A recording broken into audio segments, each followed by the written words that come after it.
ലൂസിഫറും എമ്പുരാനും പോലുള്ള എത്ര സിനിമ വേണമെങ്കിലും ചെയ്യും. പക്ഷേ ആ തമിഴ് സിനിമ പോലെയൊന്ന് എനിക്ക് ചെയ്യാൻ പ്രയാസമാണ്.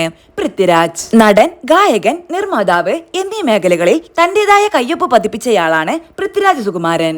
സംവിധാനം എന്ന തന്റെ സ്വപ്നം പൃഥ്വി സാധിച്ചപ്പോൾ മലയാളികൾക്ക് ലഭിച്ചത് എക്കാലവും ഓർത്തിരിക്കാൻ കഴിയുന്ന സിനിമാനുഭവമായിരുന്നു.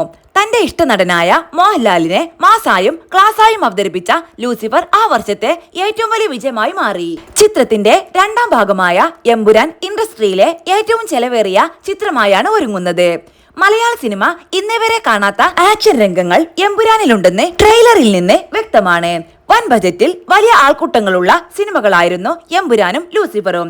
എന്നാൽ അത്തരത്തിലുള്ള സിനിമകൾ ചെയ്യുന്നതിൽ തനിക്ക് പ്രയാസമൊന്നും തോന്നുന്നില്ലെന്ന് പറയുകയാണ് പൃഥ്വിരാജ്. എന്നാൽ വളരെ കുറച്ച് ആർട്ടിസ്റ്റുകളുള്ള സിനിമകൾ ചെയ്യാനും അത് എല്ലാവരിലേക്കും കണക്ട് ആക്കാനും പ്രയാസമാണെന്ന് പൃഥ്വിരാജ് പറഞ്ഞു.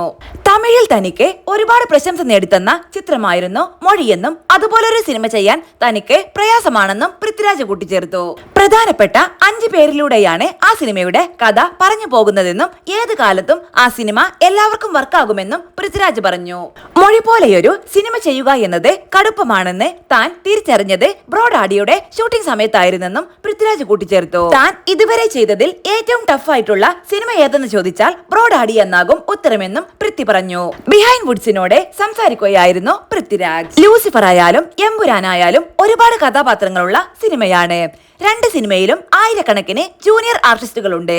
അവരെയൊക്കെ മാനേജ് ചെയ്യുക എന്നത് എന്നെ സംബന്ധിച്ച് വലിയ പ്രയാസമുള്ള കാര്യമല്ലായിരുന്നു. അതുപോലുള്ള എത്ര സിനിമ വേണമെങ്കിലും എനിക്ക് ചെയ്യാൻ കഴിയും. പക്ഷേ രാധാമോഹൻ സാറിന്റെ മൊഴി പോലെ ഒരു സിനിമ ചെയ്യുക എന്നത് കുറച്ച് ടഫാണ്.